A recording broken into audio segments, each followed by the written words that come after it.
My favorite time of the year is fall retreat. I remember on the car ride down, one of our members actually decided to receive Christ into his heart. We were talking about sharing the gospel, and he expressed he personally had never received the gospel. And so we were able to dive with him and do that prayer to just, accept Christ. And there was so much excitement in the car. That excitement honestly went past into fall retreat, as well as when we went back to San Jose State. We enjoyed it. We were able to grow together, not only through discipleship, but through familia. And it was thanks to those scholarships that we were able to both go to fall retreat and become family. Growing up in the church, it felt like I was going more through the motions rather than living out my faith. And when I got here to Ball State, I went to a cookout and filled out a connection card and got in contact with the group leader, where she introduced me to the gospel and Jesus, and weekly groups where I could meet with people and pray with them, and they could pray for me, and we could read more about Jesus and just do life together. And since then, I found a peace and a happiness where I can continue to grow my faith out and share it with others. I was given a scholarship to go to Cru Winter Conference my freshman year. I wasn't planning on going before, but I really enjoyed meeting the people there. They encouraged me to go on a summer missions trip, and a lot of them had gone before or were planning on going that summer.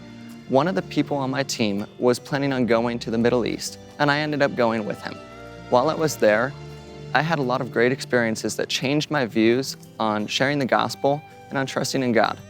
And it influenced how much I want to go back in the future. I'm not sure that I would have gone if it hadn't been for going to Winter Conference. In February, I got a scholarship to go to Fast Break. Fast Break taught me a lot about God, how to believe in God, and how to have faith in God. They told me so much. I met a girl named KB. She was one of the people that talked in the church. She told about how to believe in Him, how to have faith in Him, and what He does for everybody in the world.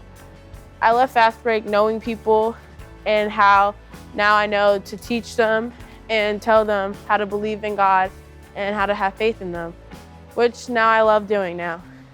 Thanks to the generosity of donors like you, I was able to join a team of students on their summer mission project to Rome, where I was able to be part of their discipleship experience.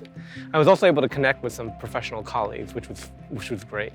One highlight of the trip was when we went to a cafe and were handing out some pocket New Testaments and talking with the cafe workers. I was really struck how open and excited they were to talk about the gospel.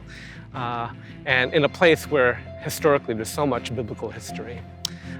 Since coming back to the US, where we often are jaded with the Christian faith, I've been challenged to think about how to make the gospel more fresh and new and exciting to both my students and to my neighbor. If you would have told me a few years ago that one mission trip would change my life, I wouldn't have believed you. I was able to attend a mission trip to Costa Rica thanks to all my wonderful donors, and I was able to install water filters with families that didn't have clean running water in their homes. Because of that, I came back a completely different person. I was able to pray to receive Christ and get baptized all on that trip. And because of that, I come back and I'm able to disciple up to 10 girls in my sorority. And not only that, but I love telling my testimony to absolutely anybody that comes into my path, all because of one mission trip.